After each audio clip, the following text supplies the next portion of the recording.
30th of June, 1944. Wet fog in the Cherbourg yard. Thomas Weaver checks his watch and grips a boxcar ladder. He is an Allied rail engineer.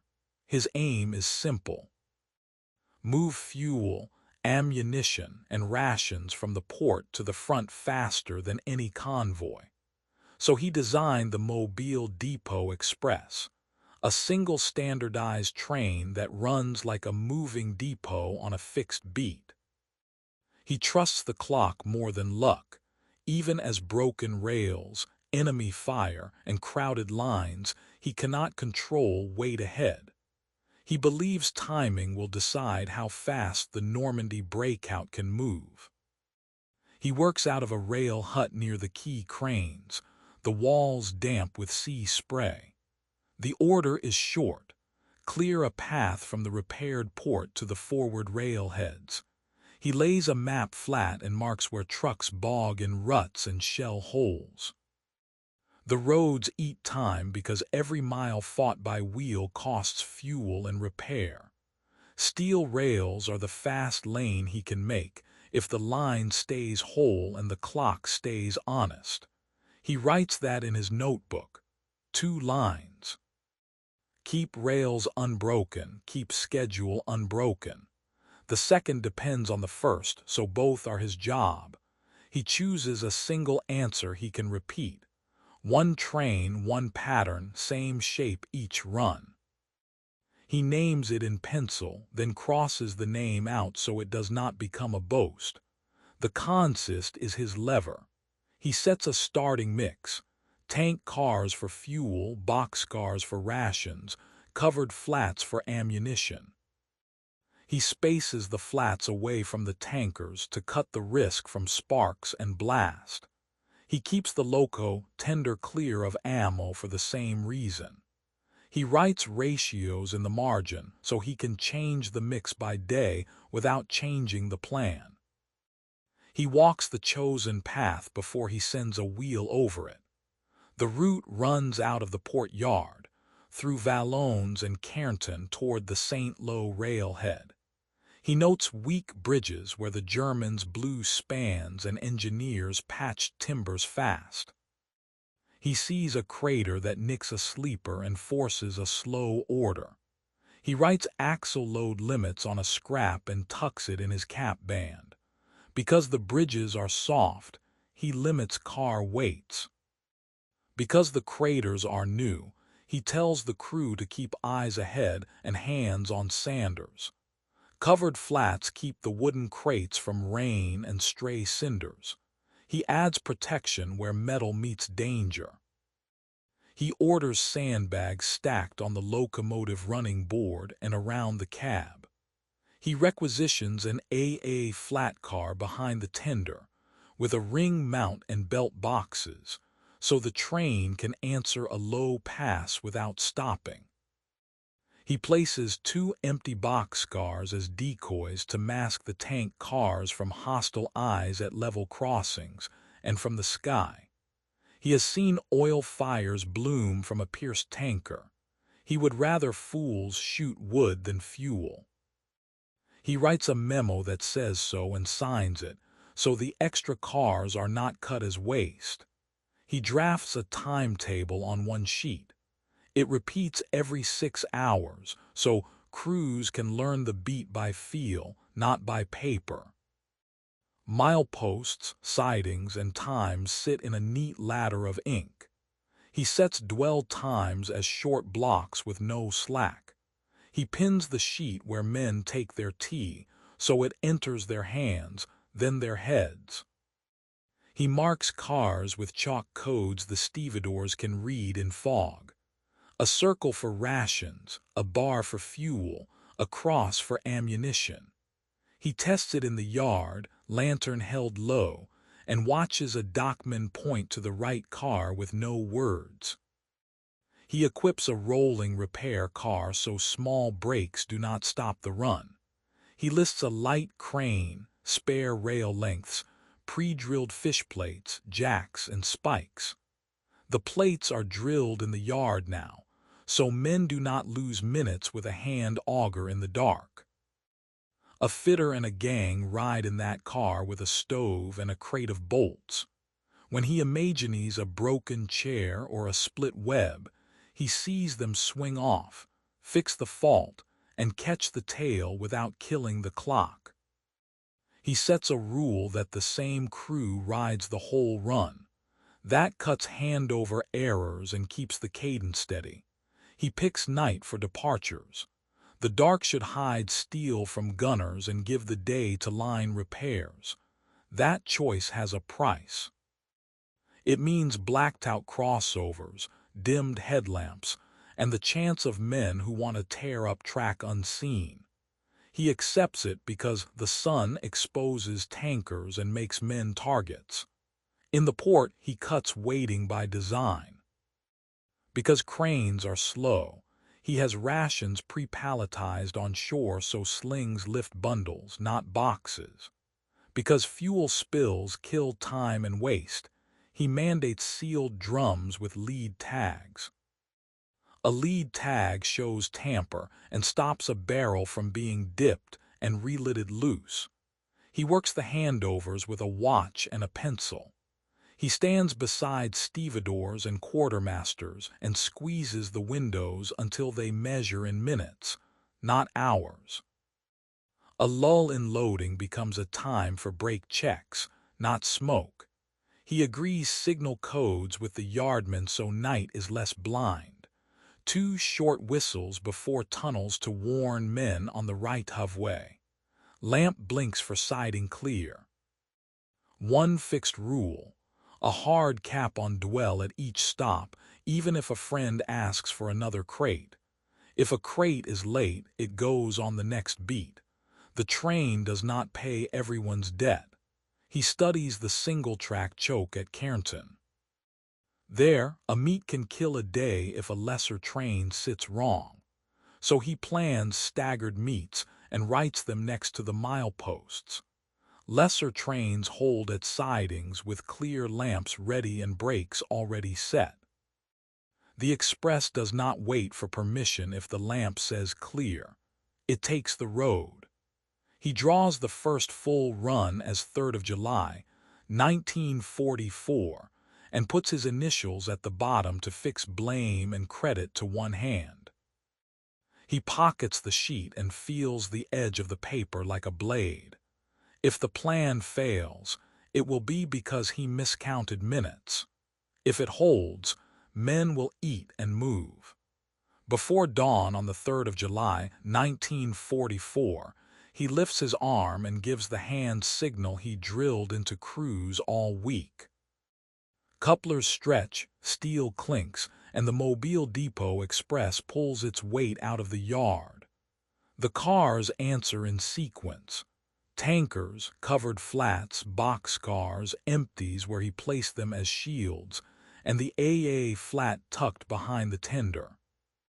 He stands on the footplate with his watch open and the timetable fixed in his head. The headlamp is hooded to a slit. He feels the rails through his boots, the small knocks that tell him what the paper cannot. At Valognes, a patched switch slides under the wheels, and the locomotive lurches as if a hand pulled at its ankle. He knows they lost power to that box 2 nights ago, and the cable still lies in a ditch. He closes the throttle and gives the whistle code for stop. Steam rolls off in a white sheet as the train settles. He climbs down with a lamp and a rag and checks the points for tight close against the stock rail. He throws the lever by hand until the heel blocks seats. He rubs grit off the blade, locks the throw bar, and waves the driver ahead.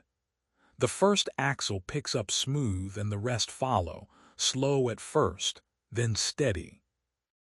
Near Monteberg, the air changes with the dull double cough of shells bracketing a line. He feels the echo in his teeth.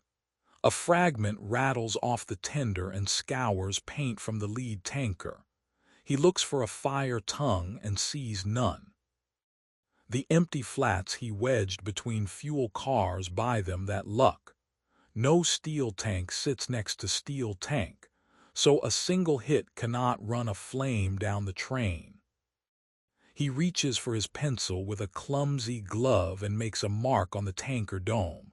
Scratched, not pierced. He files the shape of the burst in his memory and keeps the throttle at a notch that shortens their time under the arc. A single engine claws into the night from behind, low and fast. He has no sight of it, only the thin saw of its guns and a spray of sparks in the yard they just left.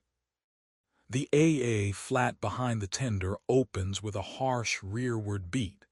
He signals blackout and they kill the slit. The driver keeps to the ballast line by feel, and the faint smear of sky over a cutting they know by count of poles. They do not stop. The crew on the AA car fires by sound until the engine is gone and the empty dark closes again. He waits for a second pass and hears none.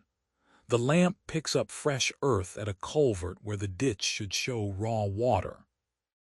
A wire tail lies where the ballast meets the sleeper ends. He drops his arm and the train hisses to a halt in small jerks down the line. He sends the repair gang forward with the pre-drilled plates and the bolt crate and tells them to crawl. He follows until he can see the culvert stones and the timber-stuffed gaps where the blast would lift them. The gang cuts the firing lead, lifts 2 planks, and braces the span with cribbing from the repair car. He checks the bolt heads with his fingers as they work and feels the cold rise to his elbows. 20 minutes burn out of the schedule. He cuts the next water stop because the clock pays no sympathy. Back in the cab, he watches the boiler glass and the steam gauge climb while the fireman shovels in a steady dance. He makes the sums for water and distance and decides they can make the next standpipe if the grade stays kind. Cairnton is the pinch. Single track rides a repaired bridge and the meet sets the day's speed for both sides. A mixed freight sits foul of the home signal with a brake pinned, and a yardman on the ground asks for the path for his shells. He hears the need in the man's voice but shows what the paper shows, the manifest with fuel tagged for armor. He points to the units and the hour they need to move. The yardman looks once, then clears the road. The freight tucks into the siding and the lamps show green. He steps back to the footplate and takes the bridge at the speed he wrote for it, no more and no less. At each siding he checks the watch. The minutes shave thin, then fatten, then thin again as the line gives and takes. He feels the beat as a pulse he can keep if the hands stay on their marks. The forward railhead squats behind ruins and smoke that hangs low. Long guns feel for the makeshift yard with blind hands. He keeps steam up and orders a live engine while trucks bite pallets straight off cars. The dockers and drivers move in a practice stream, and he stands on the ballast with chalk in his palm, ready to shift if a wheelset binds. He notes the lapse between pallet hooks and truck roll. He sees fuel for armor go first and fast, rations stay longer than he guessed, and 1 crate of fuses ride the last truck when he would rather see it gone sooner. He writes a change. The next consist carries more fuel and 1 fewer ration car. He times the turn on the engine, 12 minutes from the brake set to the reverse take of the head end at the other side. He files that number in his book because numbers hold or they do not, and the beat depends on them. On the run back he leans out at a bend and sees a bridge girder burned under its paint. The heat has lifted a scale of steel, and that is a weak start. He chalks an arrow on the ballast where a daylight crew will see it from a pump car and adds, "Plate here. In block letters he knows a tired man can read. He marks the milepost and adds it to the log beside the switch he threw and the culvert they braced. The driver keeps an ear to the axle boxes and a hand near the sander as they clear the repaired stretches and find the rhythm again. In the yard, he passes his log to a transportation corps colonel who works from a crate for a desk. The man reads in quiet, draws a line through a margin where he wants a check, and signs the next 3 cycles. A rubber stamp darkens the timetable he pinned in the hut, and the ink says approved in a square. Weaver does not linger. He writes a trade note with the stump of his pencil. The hand-thrown switch saved minutes but will need a guard, or a saboteur will take it as an invitation. He assigns a man for that post on each run and adds a lantern code so the guard can warn without words. When night comes, he lies down on a bunk that creaks and waits for his head to stop counting mileposts. The belief he carried on paper now has a run behind it. The beat can hold if he keeps the line alive ahead of the wheels. In the second week of July, new reports reach him from men who walk the rails at dawn. Time delay charges have been tucked under sleepers by Germans pulling back.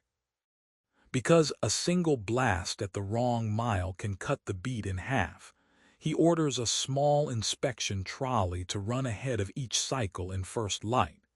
Dew shows disturbed ballast. Wire gleams when the sun lifts a finger over the hedges.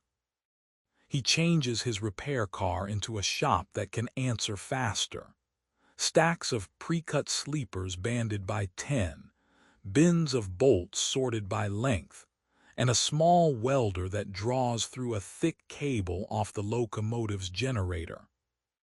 He keeps the cable in a locked box and notes that only his hand can sign it out. That rule is not pride. It is to make sure no one leaves live wire where it can bite a man when the train is moving. On 12th of July, 1944, a lantern on a rural signal post should glow steady, but it is dark. He has watched that post before and knows the man who tends it cleans the lens as if it were glass in a church. Darkness there is not weather. It is wrong. He calls a full stop 800 meters short and sends scouts down the line while he listens to the boiler tick. They find a missing span at a small creek near Saint-Denis. The timbers are black where the blast lifted them.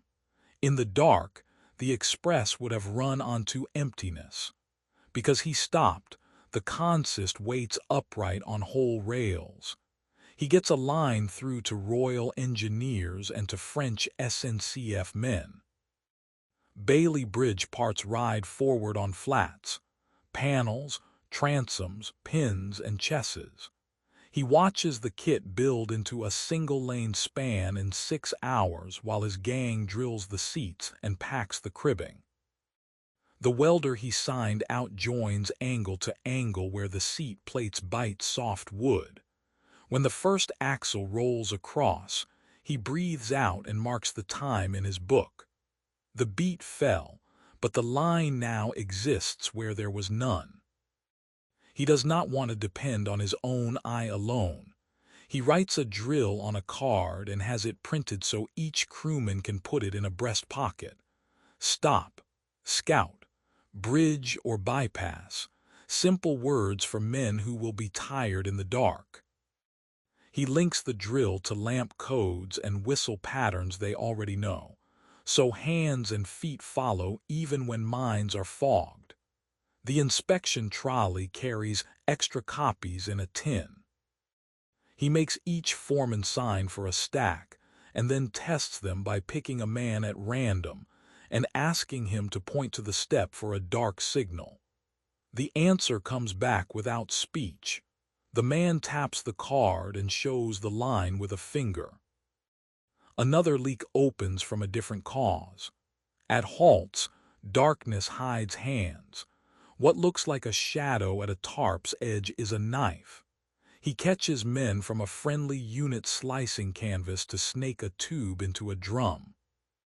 He sees the wet track where fuel bled and feels the minutes those losses will steal from a later run. He had sealed drums at the port, but seals mean little if no one counts and ties names to cargo inland. So he numbers each car and logs the numbers to the minute at each stop. Lead tags get matched to entries in the book, and the book sits under his watch. One signature now binds custody for each stretch. If fuel is light at the next check, there is a name beside the time. Loss rates drop because shame and orders work together, and because he stands there with the pencil himself. Gunners begin to guess the beat anyway. Shells feel for predictable bends where hedges thin and land falls away. Because a clock that never varies is a gift to a map, he breaks his own pattern. He shifts departure inside a 17-minute window, enough to steal the edge without losing the cadence men have learned. To test what the enemy has learned, he sends a decoy consist of empties one night at the earlier edge of the window. The loaded train leaves under fog at the later edge. The empties take splinters and a twisted grab iron at the bend he suspected. He notes where the blasts fall, lays the points on his map, and circles the places where the guns read his old beat. The proof is hard and useful. He turns the page and redraws meets and speeds to avoid those arcs. On 18th of July, 1944, a near hit shoves 2 ammunition cars off the rail near a hedgerow. The wheels climb the chairs and settle in dirt. The shells land short and wide and then stop. He climbs down while sporadic fire flicks in the field beyond and walks the ballast to the crane. He guides the boom by hand signs and face, because engine noise drowns words. Damaged rounds go into a quarry pit one by one. He counts them out loud so his own mind knows none are left underfoot. The rail takes 58 minutes by his watch and drains his buffer. Because delay breeds delay, he decides to skip a planned siding meet. He radios ahead for a clear stretch and pushes through where he would have waited. The driver keeps the speed where the timetable can still be reached without risking a bridge. He thinks about the empties that took splinters and sees the use of them in this minute gained. After action reports meet him in the yard when they return. Command authorizes armed patrols along marked mileposts that match his log. Notices go out to Allied units. Hold your friendly fire near the windows he publishes. He does not like giving the enemy a shape, but he cannot afford shells from his own side either. He writes the balance in his book with a thin line. How much to tell to keep men safe? How much to hide to keep steel safe? He walks the repair car and updates the kit. Heavier jacks replace the ones that groaned at the hedgerow. He straps in more fish plates and 2 boxes of new bolts. A better lamp hangs by the door where the old one smoked and failed at the creek. A spare coupler knuckle lies on the floor under lashing, because a snapped jaw can break a run as surely as a mine. The cable for the welder goes back in its box. He closes the hasp and makes his mark in the margin that the lock held. He carries the card with the drill in his own pocket and adds a second note under it. Surprise is a resource like fuel. He will spend it when a line must be clear for armor, and he will save it when he can. He has learned that a schedule feeds an army, but also feeds an enemy's guess. He will move the beat by minutes, then hide it behind fog and empties when a day demands it. He will keep the line alive ahead of the wheels and time the risks so the trains still arrive close enough to the clock that the front can plan on steel, not hope. The pace of the breakout will still turn on that beat, even if he must bend it to keep it from breaking. An order names 25th of July, 1944, as the day for Cobra. He spreads the cycle sheet and matches his departure windows to VII core fuel draws so armor finds drums when the engines need them, not after. The mix changes by his pencil to 60% fuel, 25% ammunition, 15% rations. He pushes the forward railhead until the sleepers sit near the edge of St. Lo's smashed streets, close enough that truck runs shrink and risk grows. To keep the head end hot, he sets a swap at the railhead.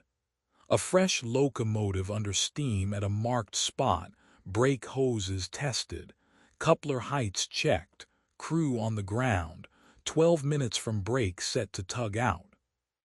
He chalks a white line across the ballast, so the tender hits its mark without talk.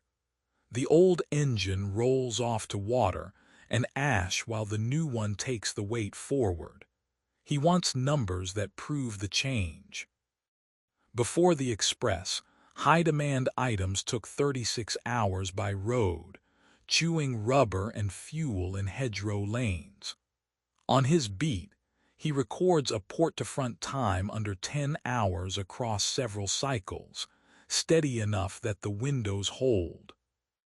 He carries the sheets to briefings and sees his arrival times copied into staff logs. Armored units begin to plan steps around those windows.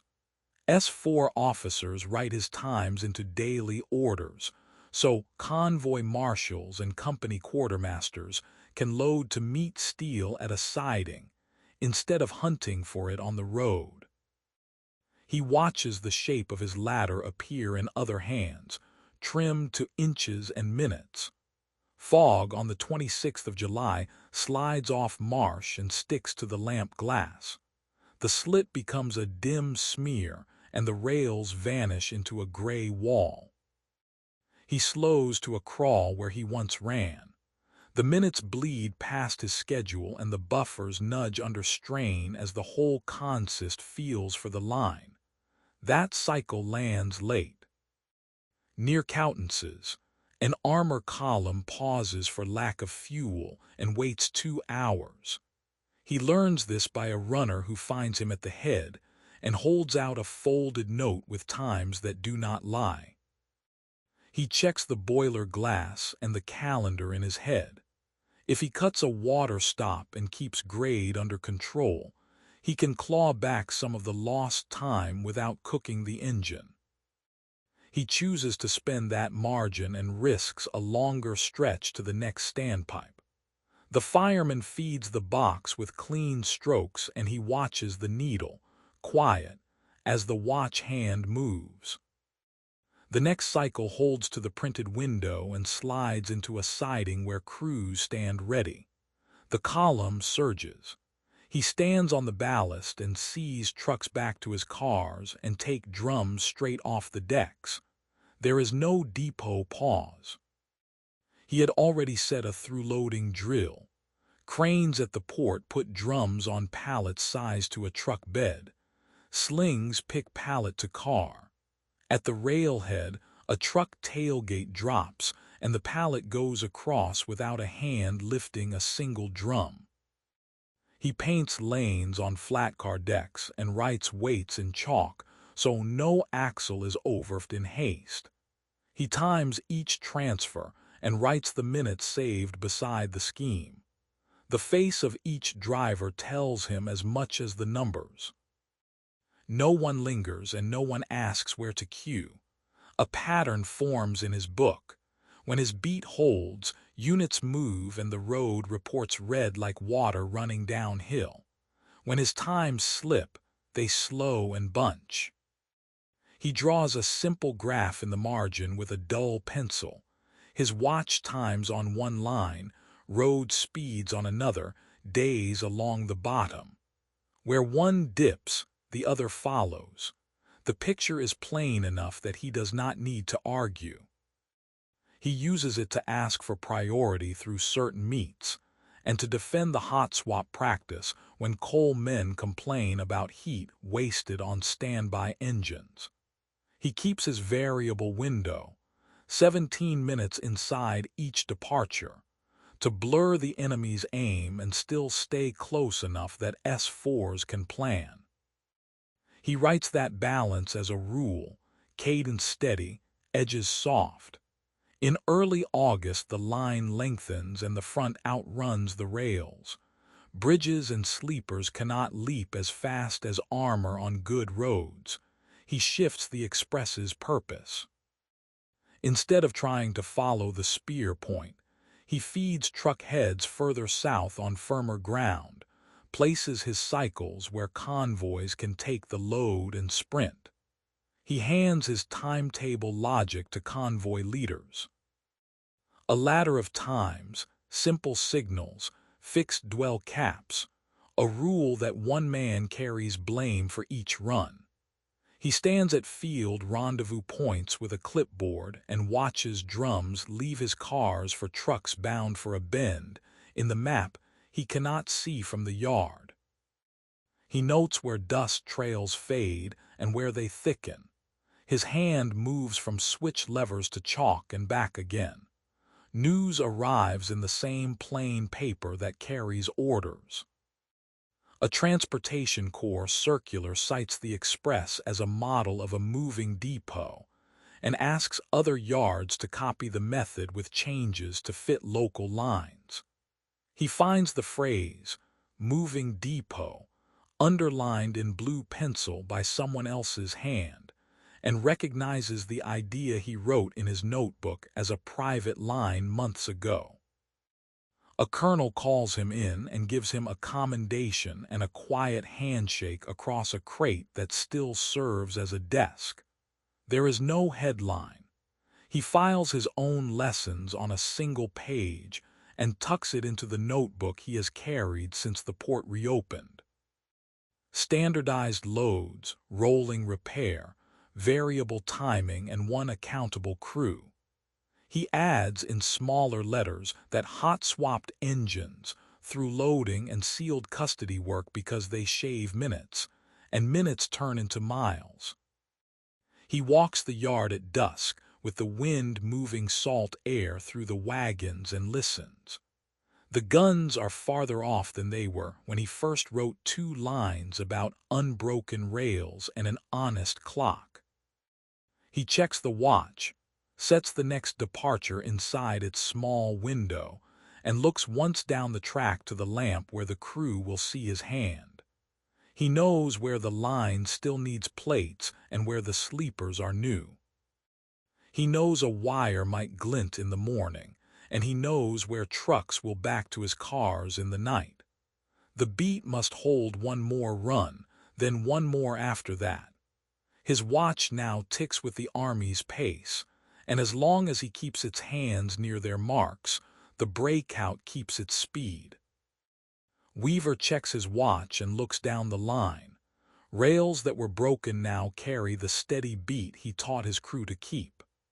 Hours were cut not by new machines, but by choices he made in the dark with a watch and a plan, and he sees the front move when the express arrives.